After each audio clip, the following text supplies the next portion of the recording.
But the goal is to help people, empower them, help them get to a place where their goals are achieved or close to. We use a rating scale. We list goals very specifically that are measurable.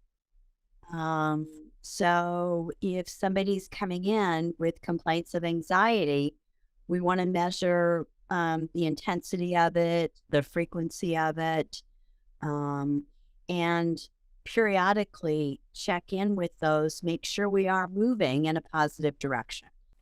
The Neurofeed podcast. How is clinical neurofeedback transforming lives? We talk with therapists, researchers, and home users. From the intersection of neuroscience and therapy, these interviews tell stories of discovery, empowerment, and learning to thrive. Our guest today is Laura Bratt.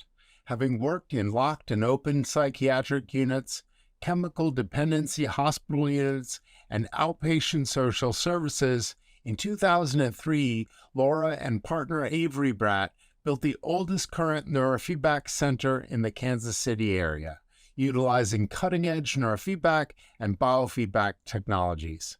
She's worked in diverse fields with the monks of Plum Village in France, in trauma, concussion healing, neuromeditation programs for veterans and first responders, and more. Midwestern is a community neurofeedback center where the focus is on optimizing each individual brain in the pursuit of self-empowered health, in accordance with Laura's guiding principle that the person is functioning optimally when the brain, the heart, and the gut are all aligned.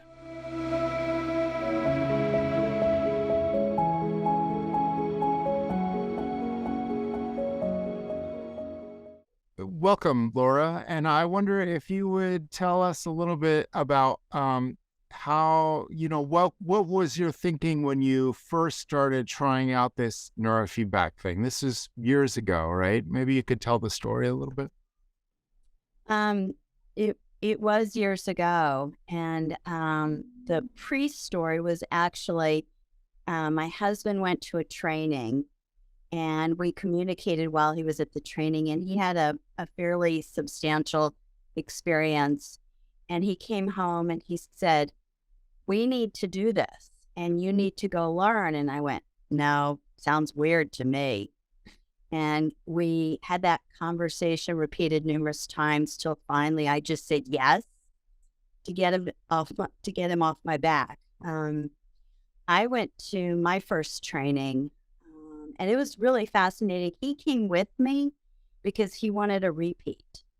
And at that training, I had a very, had a windshield effect, a very dramatic experience.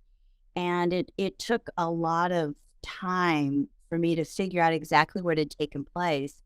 And what happened as a result of that was I realized I'd spent much of my life in a very under-aroused state.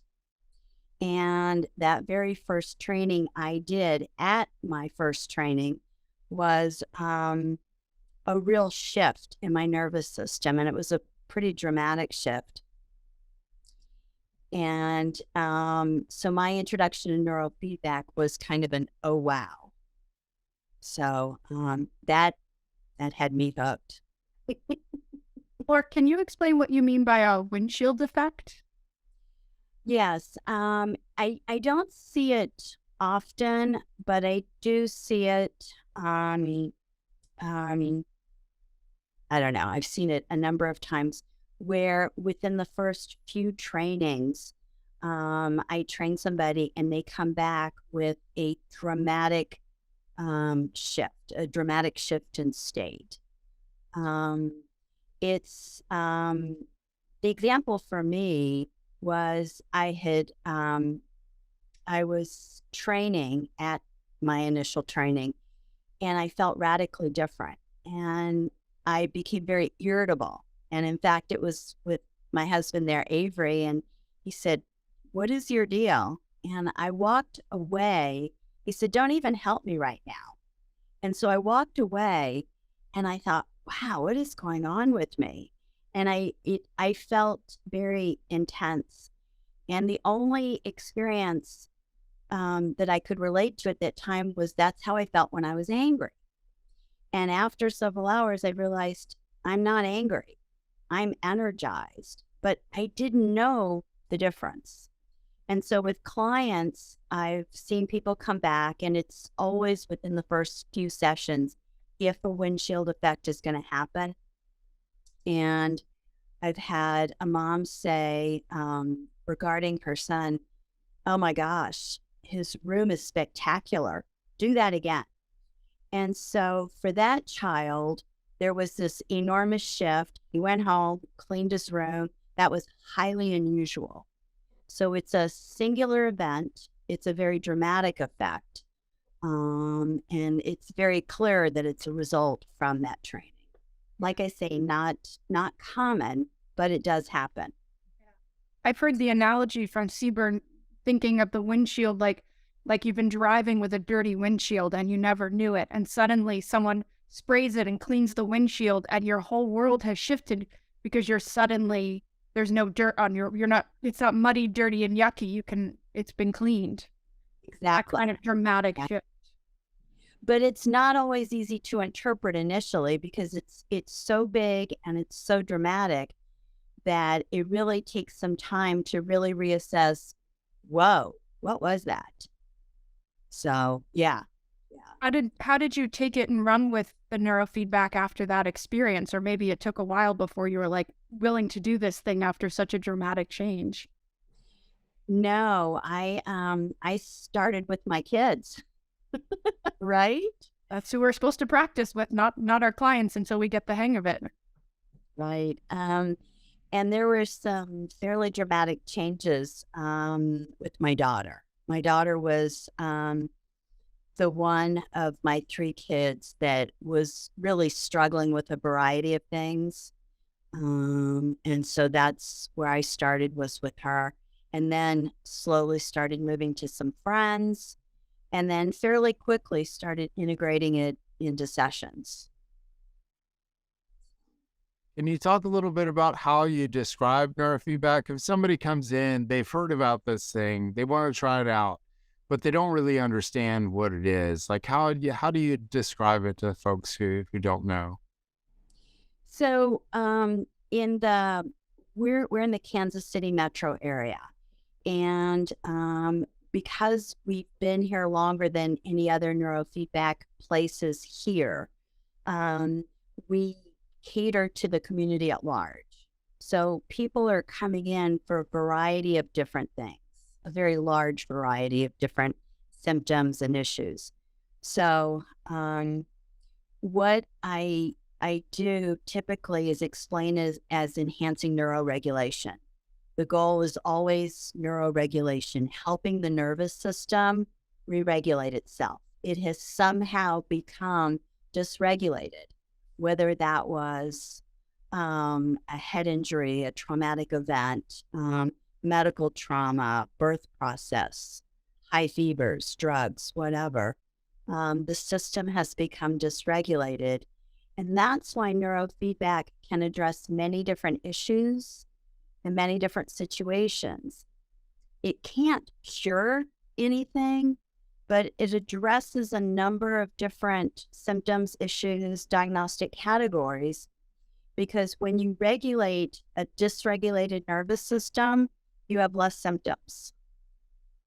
So that's typically how I explain it.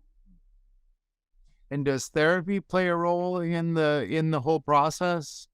How can you talk a little bit about, because many of the folks that use 𝙰𝙀𝙀, it's really about this idea that it's both the neurofeedback process and the therapeutic alliance, like the relationship with the therapist. I wonder if you could talk about that a little bit. So that process has really evolved for me over the years, I think, because initially my thinking was that neurofeedback was this discrete process that done in a vacuum and it just magically does this stuff kind of thing. But it's truly about the relationship. And I know in the early years, looking at the statistics, it would always say that neurofeedback had about 85% effectiveness rate. And Avery and I always joked that we thought ours was way higher than that. And I think what that's about is just what we're talking about. It's the relationship. Even when sometimes we have clients coming in that have a therapist, they're coming in specifically for the neurofeedback piece, but you are truly in relationship with this person. So whether I'm actively engaging in psychotherapy, you can't help but, because you're in close physical proximity, you're in this process of creating change. And so it's that relationship is integral. And so there is no way to divorce the neurofeedback process from the relationship process, from the psychotherapeutic process. That's as concise as I think I can. Sure, that's great. And with neurofeedback, you're playing with a computer. That had to have been something that you were like, I just wonder, like, what has been your journey of how, like, what is the challenging part of that thing when you've been doing, work in the mental health field for a really long time, and all of a sudden there is this part that, okay, so for a lot of folks that I've heard, it's just like the last thing that I want to do is have to interact with technology on a daily basis to make that as part of my.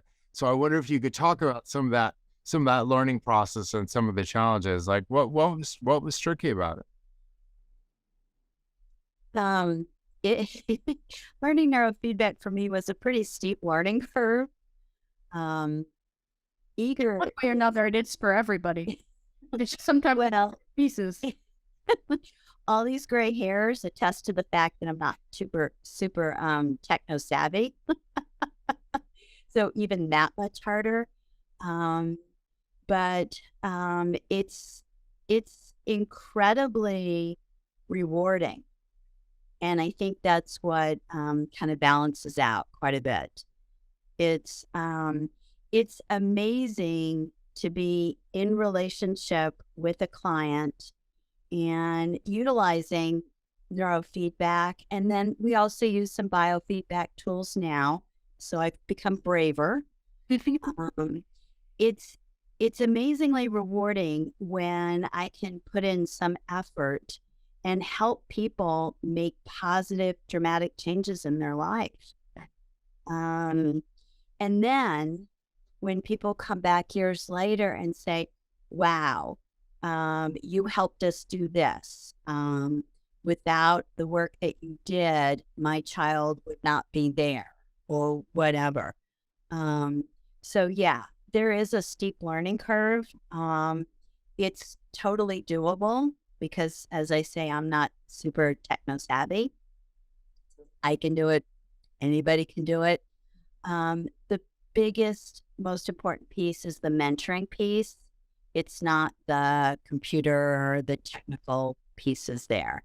It's the mentoring relationships and having support.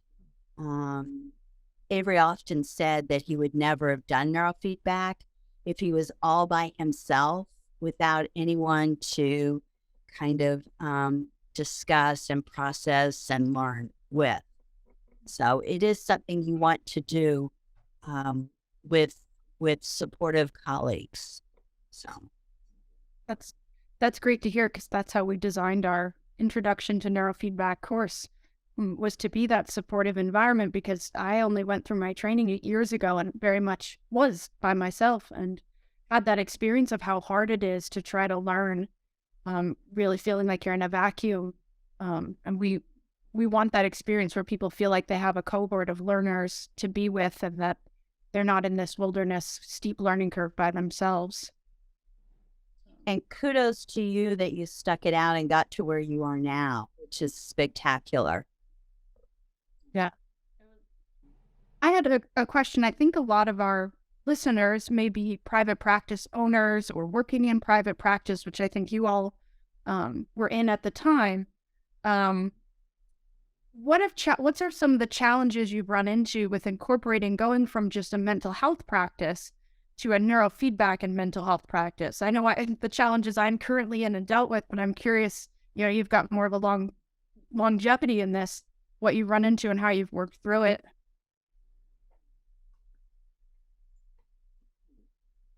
I know, when you got to think about a little. It is because it was not bringing neurofeedback into this psychological practice. I didn't really find that difficult. To me, that was just a natural extension. I was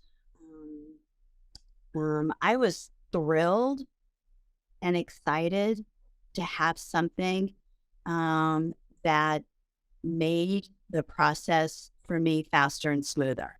Yeah. Psychotherapy alone, at least early on, was it was just clearly not enough. Life moves way too quickly right now to not have all the aids that I can to help create positive change.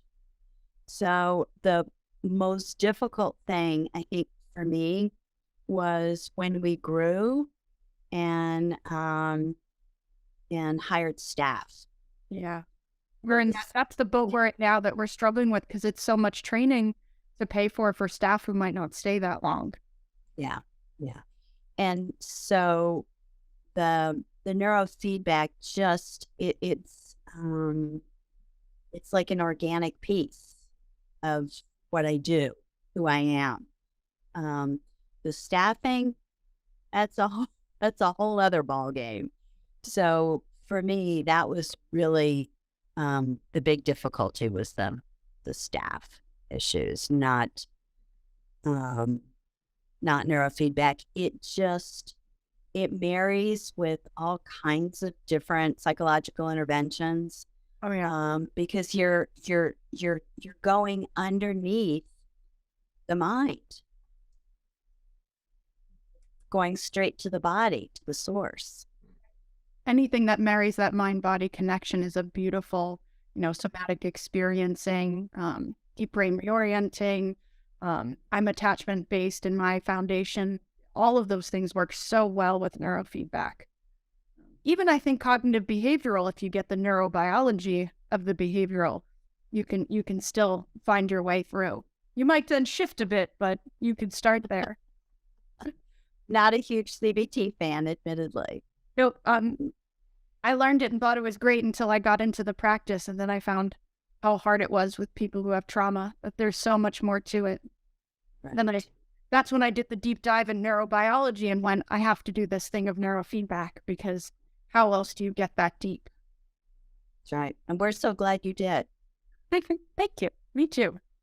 I don't do EMDR, but I do have a couple of staff that do EMDR, and EMDR and neurofeedback marry beautifully.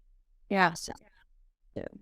And there's people who are doing that and training others of how to integrate the two approaches, like 𝙉𝙤𝙙𝙀𝙀 and that's wonderful as well. Because there's so much in the neurobiology that the two are trying to do in the same ways, and especially with resourcing, the neurofeedback can be especially beneficial to help someone really be able to build the resources to do the processing. That's what she's explained to me. Well, I'm super excited about the new marriage of neurofeedback and DBR. Yes. That's extra exciting. Extra exciting. Did you do the recent training? I did. I've heard fabulous things about deep brain reorienting, but if you want to say a little bit about it, I wasn't able to take the training, so I'd love to hear how you're seeing the things work together. Well, I'm just beginning. In fact, that's what my 1:00 appointment is. I'm really excited. So I haven't, this will be my first session since the training. So I'm very excited to do that. So in the training, when we were doing the practicums, and there were 3 of us in each group. So each of us had the experience of being the client, the therapist, and an observer. And all 3 people in my practicum group, myself included, had really dramatic effects. And all 3 of us are neurofeedback providers. So I've had years of neurofeedback. But neurofeedback, I see, at least from where I sit, and I'm very fresh to this, seems to be the most amazing tool to help enhance some neuroregulation, and then the deep brain reorienting to kind of go in and access places that are underneath, or what would take years of neurofeedback possibly to get to. And so being able to combine the 2 just seems to be spectacular synergy. Oh, exciting. Thank you. Yeah.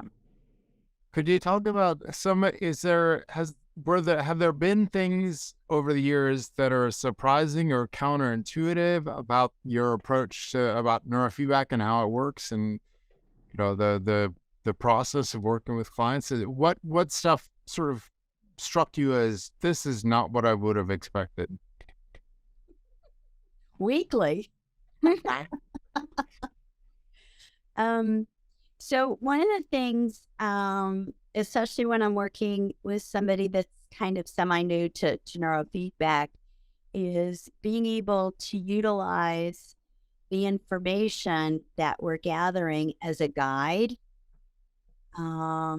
Because frequently when I've done work with a client and we get to the place where we're stopping for now, there's always an open door to return at some later date. But once the goals have been really achieved and stabilized, and releasing a client, but their graphs don't always look like what I want them to look like. The frequencies don't line up exactly, or they don't look like how they look. They don't look how I wanted them to look, how they're supposed to look, blah, blah, blah. In fact, they might look radically different than when they started and look what I would consider to be non-productive, yet I have this amazing list of all these goals achieved. So how it looks doesn't always line up with the life experience, which I just find interesting. And so I use that as a guide towards this progressive health, but it's not the singular piece of information. So that's always surprising. Before you go to that, how do you, in your head, make that make sense? Because it can be very confusing for new people that the data is not the end-all, be-all. How do you figure that, what makes that make sense to you? Because we are more than just our brain waves, right? I mean, if you look at neuroanatomy alone, or diffusion tensor imaging, I mean, we are just marvels of nature. It's incredible, the human body.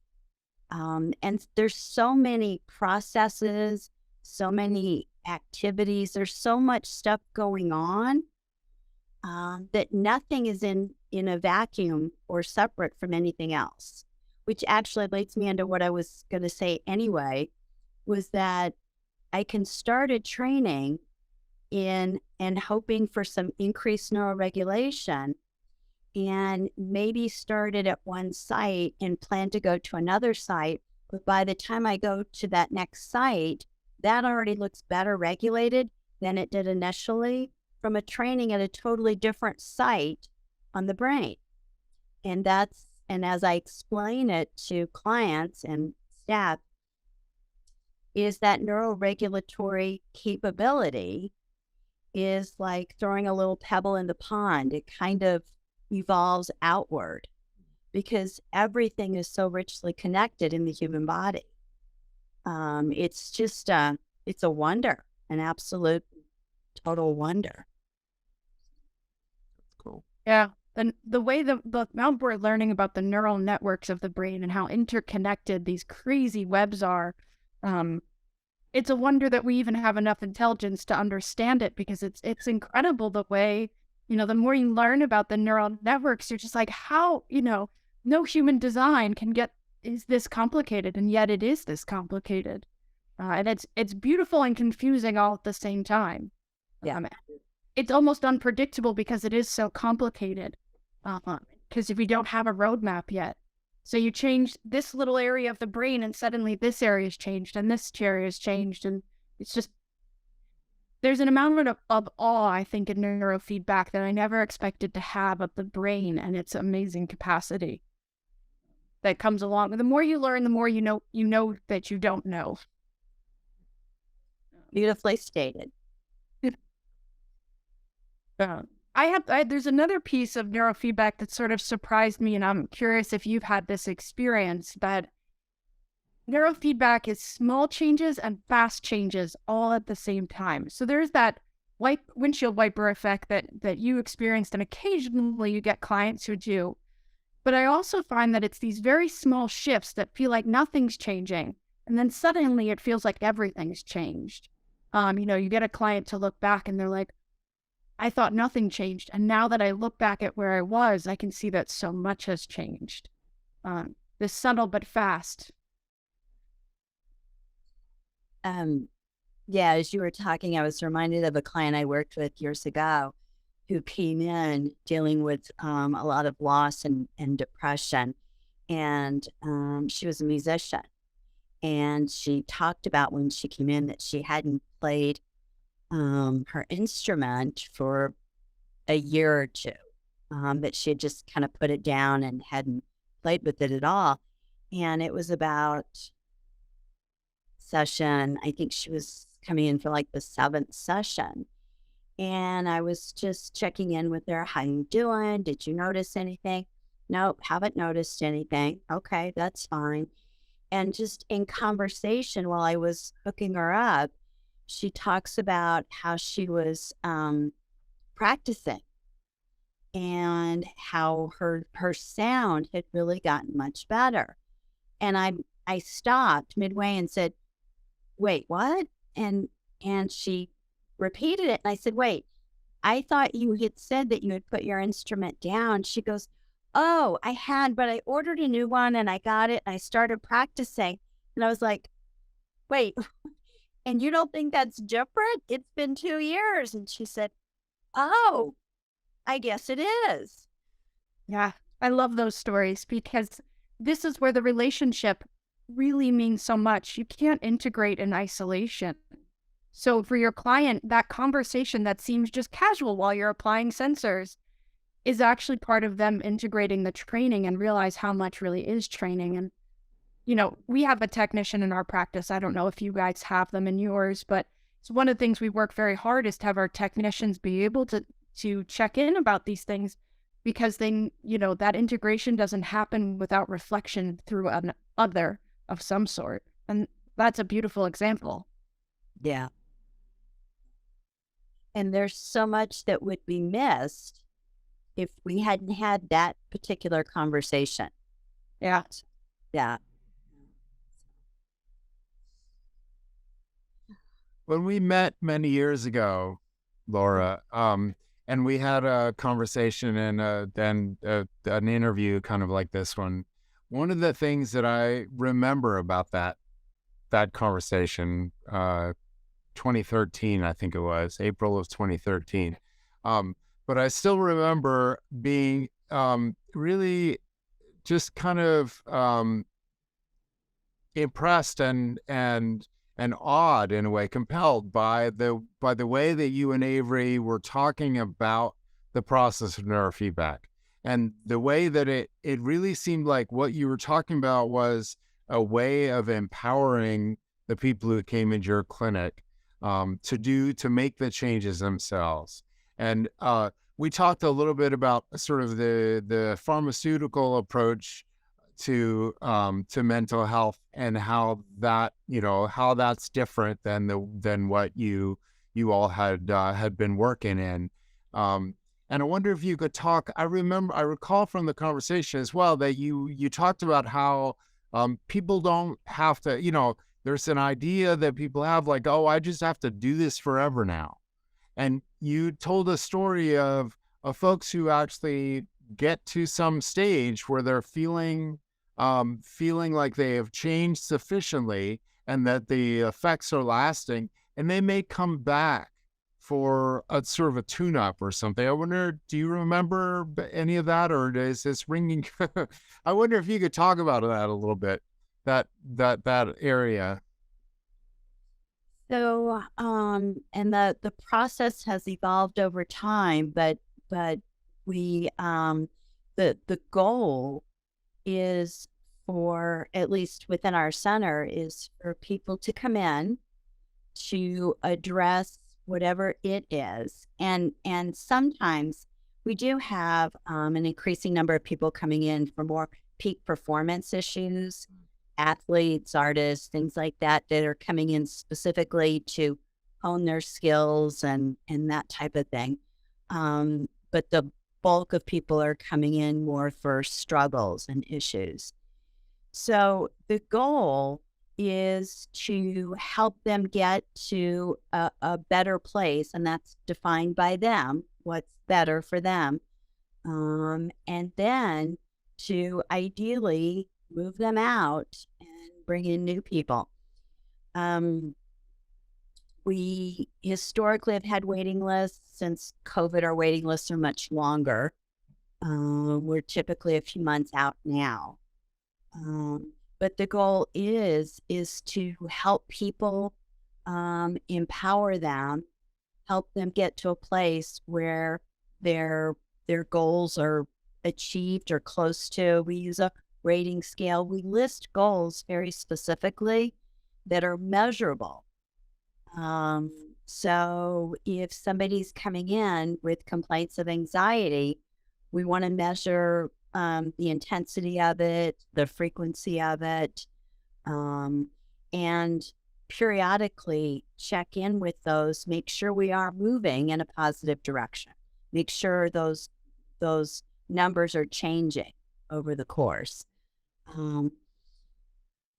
With neurofeedback, we do anticipate and have the history to prove that people do tend to do really well and hold the change. And when we're discharging somebody from services, we typically say there's 3 situations in which, if you're noticing some slide back to earlier struggles, please come back in and we'll do booster sessions. But that's a major hormonal shift, a physiological insult, or a psychological insult. And so for a lot of the kids that we see in our practice, it might be going through puberty. For women, sometimes it's menopause, different things, or, like I said, a physiological or psychological insult.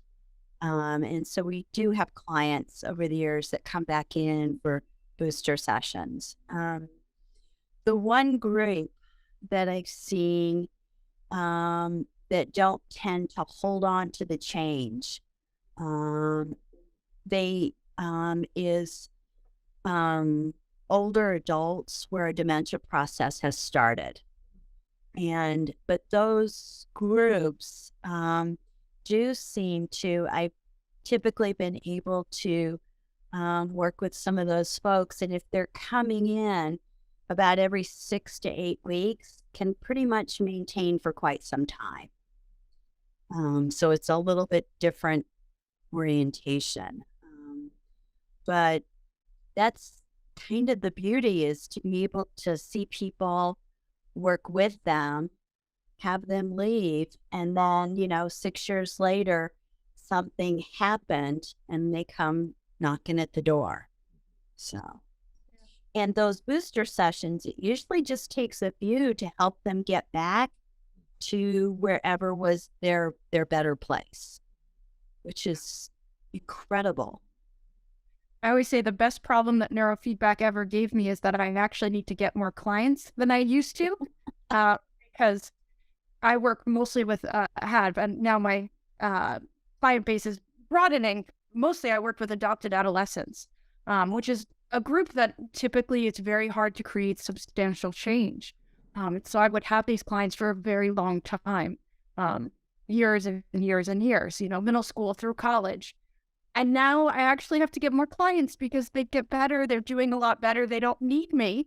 And then exactly as you say, they go to high school, the challenge level increases, hormonally things are different, and they come back for some time. And sometimes it's a few booster, sometimes it's another year or two, and then off they go again. And it's a beautiful process because it mimics an attachment relationship, where we're there as their supportive base when they need us. And then they go off and fly and be on their own, but we're always there should the need arise. And so I think it's the only bad thing neurofeedback gave me was now I actually have to, but same thing, we always have a wait list.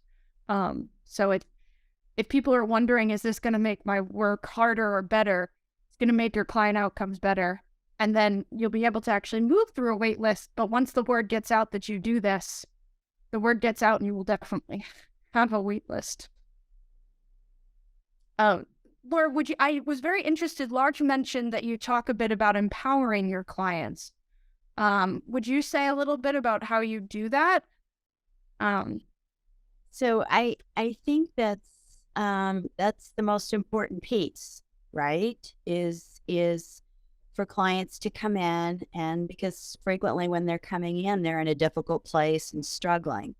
And a lot of that, the bulk of that is the neurofeedback, but the other piece is the empowerment, because all of a sudden their nervous system, whether shifting abruptly or shifting slowly, is changing, and they're different, right? That is the goal. That's the plan, is right. And so the whole point is for them to be able to feel empowered, because I think any of us really want is to be able to control ourselves. Even the little 6-year-olds that we see, they get kicked out of kindergarten and preschool. They just want to be able to control themselves. That's all we want. And so to be able to help prep anybody for that, to me, seems to be the goal. So neurofeedback helps, like, better than anything else, to achieve those changes. But then the other work is, how do they keep those changes? How do they hold those changes? And how do they continue to grow those changes, right? And people have to understand what's happening, at least with themselves, in order to feel that empowerment to continue with that. Because the stressors externally are only increasing. And so to help empower them is the neurofeedback, it's the therapeutic alliance, it's psychoeducation. Sometimes it's suggesting they buy some biofeedback tools so that they can have that in their dorm room, or while they travel to airports, or whatever, at home. So I hope I've answered that. Oh, that's great. And you've been, we met at the NIC in Chicago years before this whole pandemic thing. That was CIC back then. Right. And I wonder if you could talk, even through the pandemic, it seems to me that folks who do neurofeedback within the eager model or in the community seem to value. One of the things that kind of impressed me at that first conference was the sense of self-awareness that people had about I'm in this community. These are other clinicians who think the same way that I do about, how to optimize each person is unique. How do we help them individually, to do, as opposed to like, these are all, I'm trying to make an average out of everyone, or whatever. There seems to be some real differentiators from this community. I wonder if you could talk a little bit about how, the role that has played in your development as a neurofeedback practitioner, and the importance that you place on that community. So the importance that I place on the eager community is basically it's everything.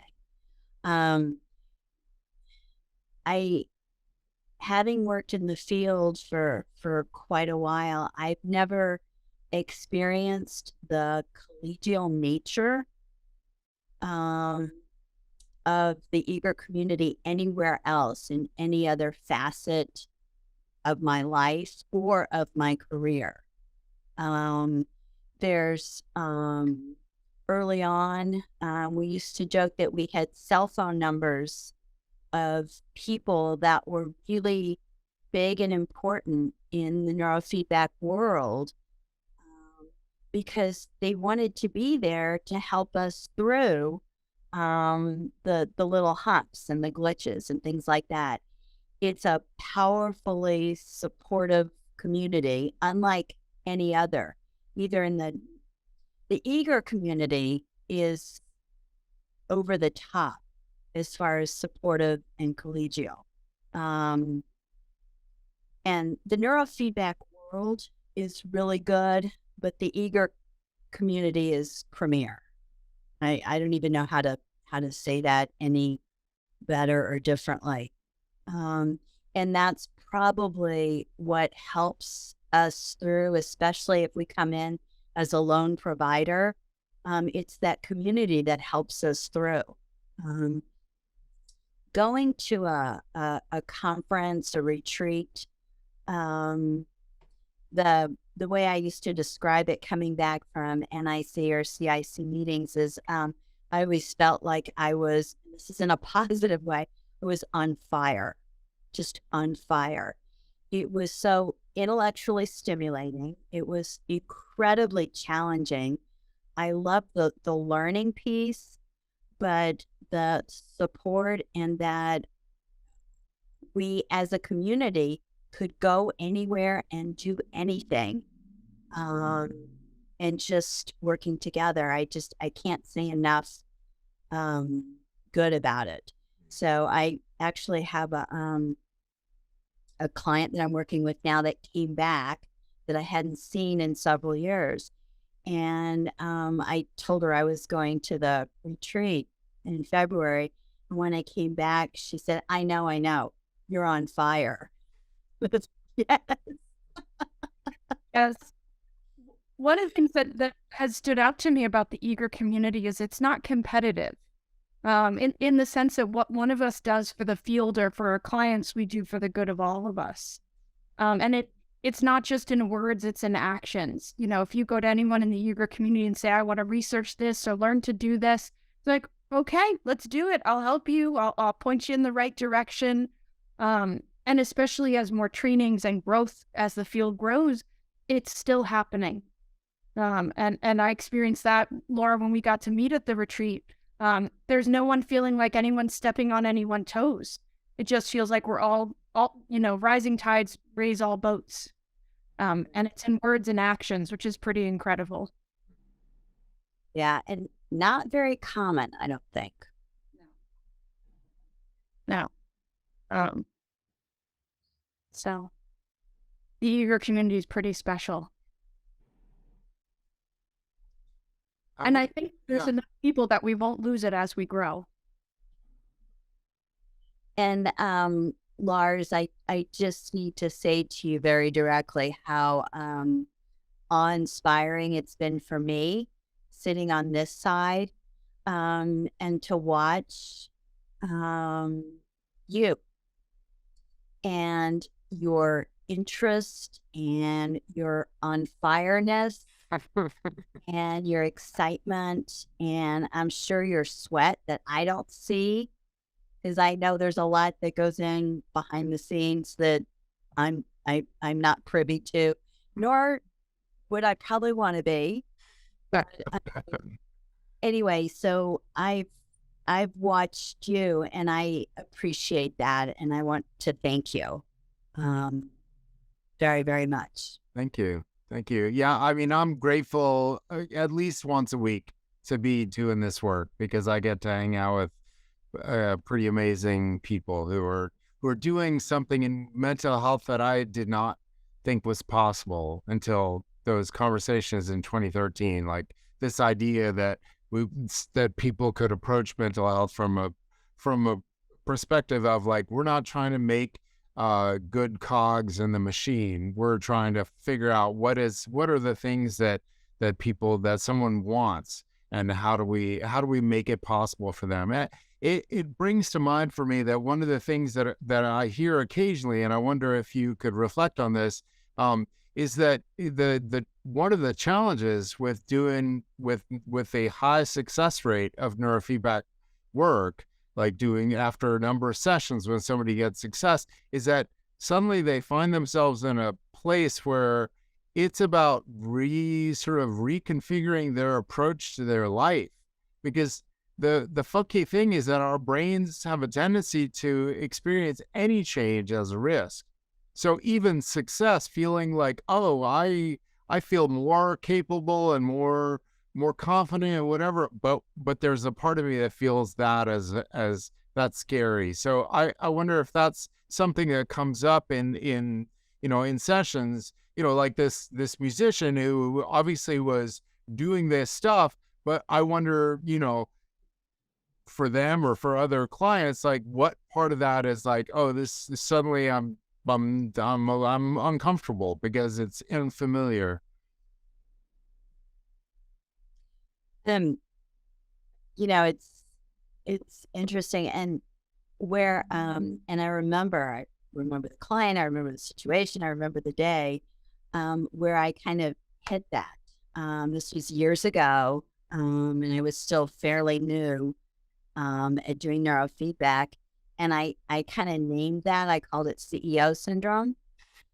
And what happened was I was working with a CEO at the time, and there was this tremendous, there was this improvement across, I don't know, it was like 8 to 10 sessions or something.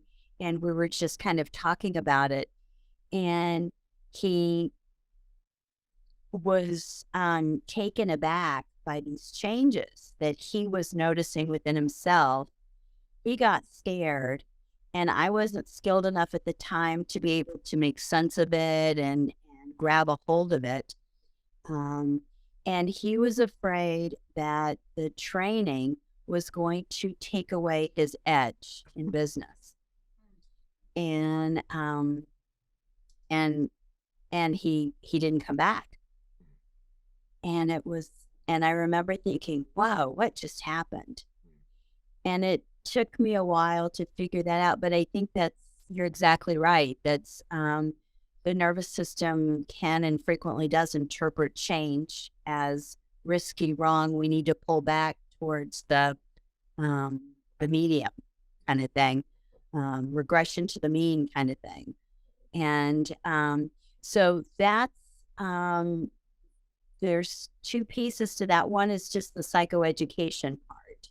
It's just helping people understand what's part of this process, how we change, how we try on the change, how it feels.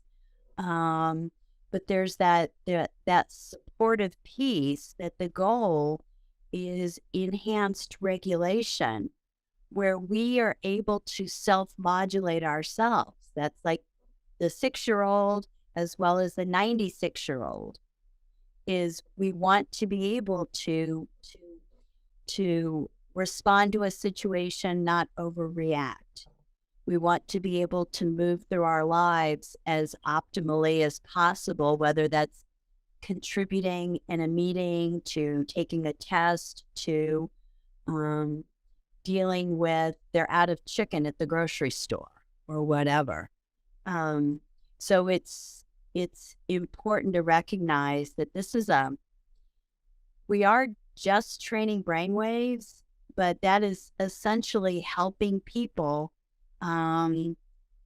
live better lives, right? Functioning in a way that's more of closer to what would be optimal for them. So That's a beautiful way of talking about just the work and how it folds into people's lives. And I think you highlighted the importance of the relationship with the person in the room with you. I often say that regulation doesn't take away abilities. It just gives you choice. If you want to lose your, F this, F that on somebody, you still have that ability, but it will be a choice when it's going to help you and when it's not. It's a choice to do it. You're still going to be able to be cutthroat in business if that's what you think is the right thing to do, but you'll be able to reflect on your morals and take pause and do it by choice rather than by impulse. And that's the gift of regulation. What she said. That's great. Well, thank you so much for joining us today, Laura. It's been really great to connect and to have this conversation. Is there anything that you would like to let people know about coming to your clinic? If there are folks locally that they want to reach out and get on the waiting list. Are there any other things or maybe words of advice you have for clinicians just starting out? What would you have liked to hear as a beginning or a feedback clinician?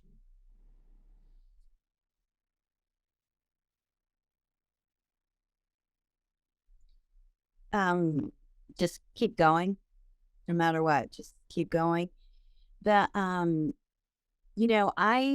I still train myself because I try things that maybe I haven't tried before. But, the one thing, I don't think there is anybody that would not benefit from neurofeedback. I don't think there's a soul on the planet that wouldn't benefit from neurofeedback, and some that would benefit way more so than others. The times that we're living in, all of us need enhanced resilience because things are faster, things are bigger, they're more intense, and the better regulated we are and the more resilient we are, the better world we will all have. And there isn't anything that I would rather be doing in my life than exactly what I'm doing right now. And I know how gifted, how blessed, how lucky I am to absolutely adore what I get up and do every day. And I am so unboundedly grateful for that. So maybe that more so than anything. So, do you want to plug your website? I know you said it needs updating, but it's still, I think, how people find you. It is. There's a lot of really good information on there. It's just a little too wordy and not quite jazzy enough. So in process, it's MidwestNeurofeedback.com. So all the information's good. It's just going to be better soon, hopefully about another month. Anyway, and there are just two other things I wanted to say. I do participate in the Homecoming for Vets program, and which is online, homecomingforvets.org. And then I started here locally a first responder program where I individually work with first responders in the community and just offer 15 to 20 sessions of free neurofeedback. So just want to say that. So I've been doing that since COVID, and I've worked with a lot of first responders, primarily firefighters and police officers, but open to whoever. So, yeah. Right. Thank you. Thank you So much. It was a pleasure, you guys. Thank you so much.